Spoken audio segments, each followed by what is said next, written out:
नमस्कार साथियों। एक तरफ आठवें वेतन आयोग का देश के लाखों कर्मचारी और पेंशन धारक इंतजार कर रहे हैं कि सरकार आठवां वेतन आयोग कब लेके आने वाली है। आज के वीडियो में हम आपको बिल्कुल लेटेस्ट अपडेट बताने वाले हैं। यानी आज तारीख है 10 जुलाई 2026 और आज तक जो आठवें वेतन आयोग की रिपोर्ट है उसमें क्या बदलाव हुए हैं और ये बदलाव लेटेस्ट बदलाव हुए हैं। जैसे कि जिस तरह से कर्मचारियों को इंतजार है कि आठवां वेतन आयोग जल्द ही लागू हो सकता है, तो उसको लेकर के सरकार की क्या राय है, क्या आठवां वेतन आयोग लागू करेगी या नहीं करेगी। दूसरी सबसे बड़ी अपडेट आपको बताने वाले हैं कि सुप्रीम कोर्ट ने डीए-डीआर को लेकर के एक बड़ा नोटिफिकेशन जारी किया है, जिससे कर्मचारियों के लिए खुशखबरी हो सकती है। यानी सुप्रीम कोर्ट ने जो लेटर जारी किया है वह 3 जगह भेजा है, सेंट्रल गवर्नमेंट एम्प्लॉय और केंद्रीय कर्मचारी एंड राज्य कर्मचारियों के लिए जो अपडेट जारी किया है,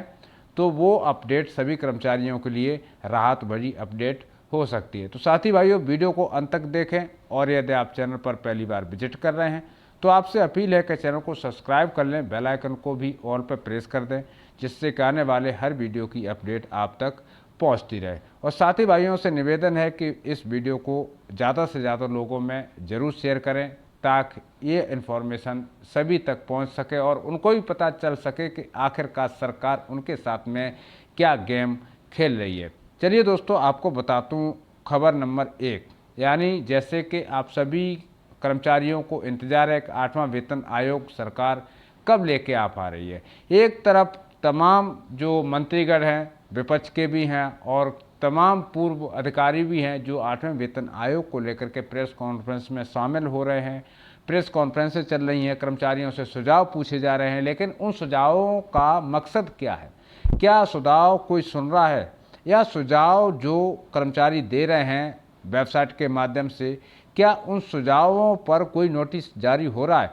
जैसे 30 जून 2026 को प्रेस कॉन्फ्रेंस होनी थी और जो रिपोर्ट है यानी 30 जून तक की रिपोर्ट आयोग को सौंपनी थी, लेकिन अभी कमेटी ने उसका टाइम पीरियड बढ़ा दिया, यानी 1 महीना बढ़ा दिया।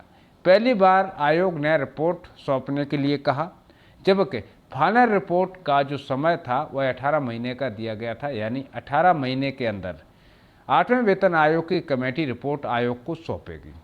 लेकिन ये जो रिपोर्ट सौंपनी थी, ये रिव्यू के तौर पर रिपोर्ट सौंपती थी। जैसे कि अलग अलग राज्यों में अभी तक आठवें वेतन आयोग को लेकर के कई एक मीटिंगें हो चुकी हैं, कई एक प्रेस कॉन्फ्रेंसें हो चुकी हैं। उनमें यानी आठवें वेतन आयोग के ऊपर सबसे ज़्यादा टिप्पणी या मांगे किस विषय को लेकर के? जैसे कि सभी को मालूम है, कर्मचारियों की जो सबसे इम्पोर्टेंट मांग है, सबसे ज़्यादा फिटमेंट फैक्टर को लेकर के है।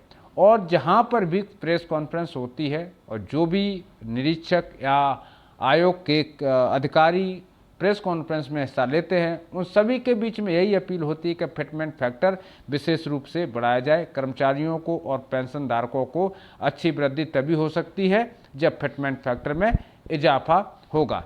लेकिन केंद्र सरकार ने अभी तक आठवें वेतन आयोग को लेकर के कोई रिपोर्ट नहीं मांगी है। लेकिन सबसे बड़ी अपडेट तो ये है कि अभी फर्स्ट बार आयोग ने जब रिपोर्ट मांगी तो कमेटी ने देने से इनकार कर दिया। और कमेटी ने इनकार क्यों कर दिया, इसमें अभी एक पॉलिटिक्स मामला हो सकता है।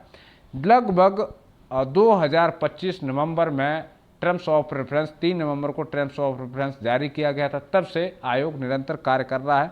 लेकिन अभी तक अगर बात करूं तो कर्मचारियों के लिए कोई भी रात भरी खबर नहीं आई है। लेकिन जो फिटमेंट फैक्टर की मांगे हैं उसको लेकर के कर्मचारी जरूर चिंतित है, क्योंकि अभी कर्मचारियों ने कई तरह के फिटमेंट फैक्टर की मांग कर दी है।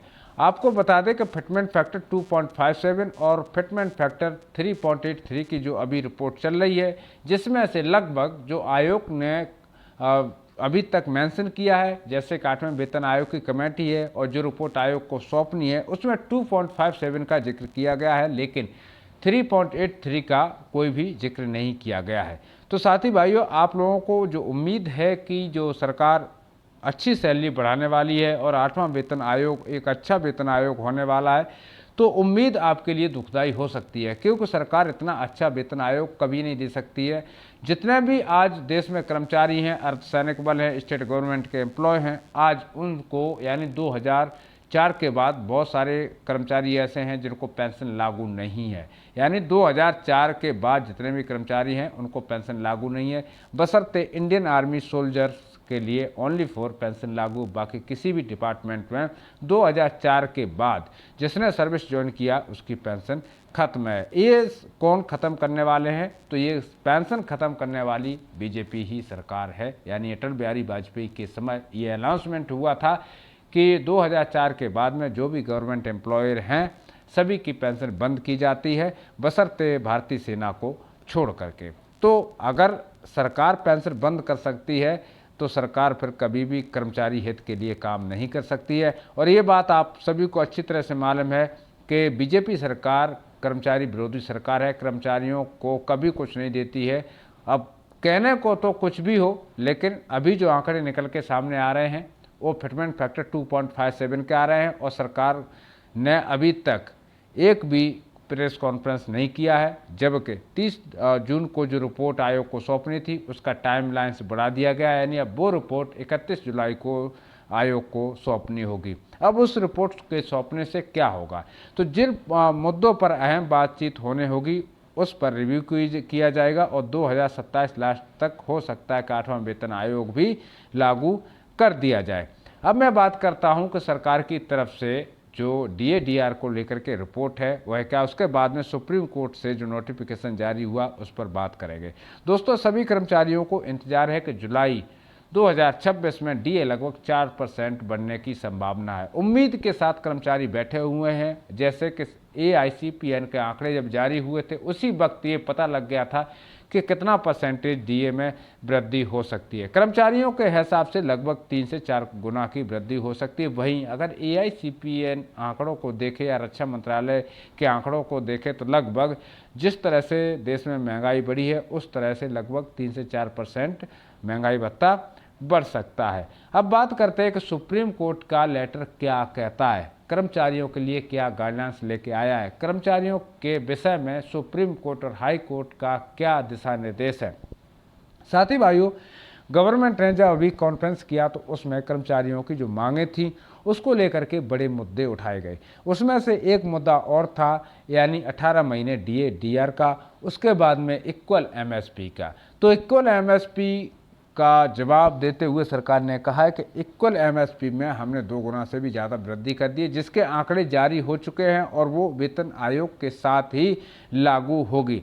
लेकिन जिस तरह से कर्मचारियों की मांगें 18 महीने DA/DR को लेकर के, उस विषय में सरकार ने कोई भी कथन नहीं दिया है, जबकि सुप्रीम कोर्ट निरंतर प्रयास कर रहा है कि किसी न किसी तरह से कर्मचारियों को 18 महीने DA एरियल का भुगतान जल्द से जल्द किया जाए।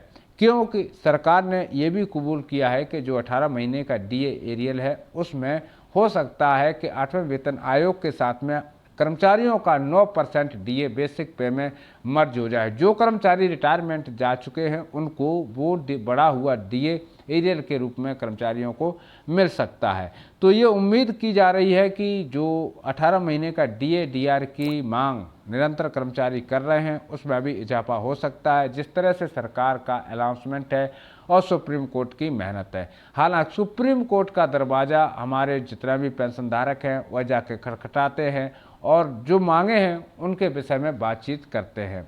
तो ऐसे में फिर से एक बार से 18 महीने DA/DR को लेकर के सिलसिला शुरू हो चुका है और ये उम्मीद के साथ में सिलसिला शुरू हुआ है या तो सरकार 8वें वेतन आयोग में जो मांगे हैं कर्मचारियों की वो पूरी करेगी, या फिर सरकार जिस तरह से कर्मचारियों का पैसा रोक के बैठी है तो वो पैसा सरकार को वापस देना पड़ेगा। सुप्रीम कोर्ट भी कर्मचारियों के हित में लड़ाई लड़ रहा है। हाई कोर्ट भी, अलग अलग राज्यों के हाई कोर्ट में भी 18 महीने DA एरियल को लेकर के अपील की जा रही है। लेकिन ऐसा नहीं है कि 18 महीने DA एरियल को लेकर के पहली बार अपील की जा रही है। सरकार के विरुद्ध कई बार सुप्रीम कोर्ट में 18 महीने डीए एरियल हो या फिर अन्य कोई रिपोर्ट हो कर्मचारियों की, हमेशा कुछ न कुछ शिकायतें रहती हैं और कर्मचारी हर समय सुप्रीम कोर्ट जाते रहते हैं। तो उसमें से सबसे बड़ा मुद्दा है कि क्या कर्मचारियों को 18 महीने का डीए एरियल मिलेगा या नहीं मिलेगा। लेकिन जिस तरह से कर्मचारी अपनी आवाज़ उठा रहे हैं, निरंतर सरकार को याद दिला रहे हैं, तो उम्मीद की जा रही है कि 8वां वेतन आयोग तक कर्मचारियों को 18 महीने का डीए एरियल मिल सकता है।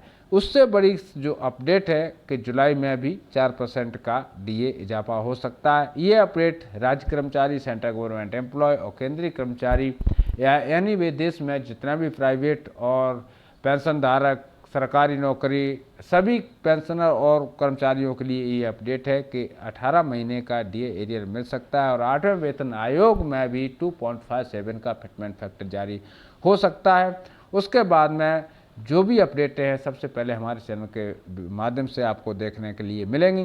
फिलहाल इस वीडियो में इतना ही। इसी के साथ लेता हूँ अनुमति, मिलता हूँ नेक्स्ट वीडियो में नेक्स्ट टॉपिक के साथ। तब तक के लिए सभी साथी भाइयों को जय हिंद, जय भारत, वंदे मातरम।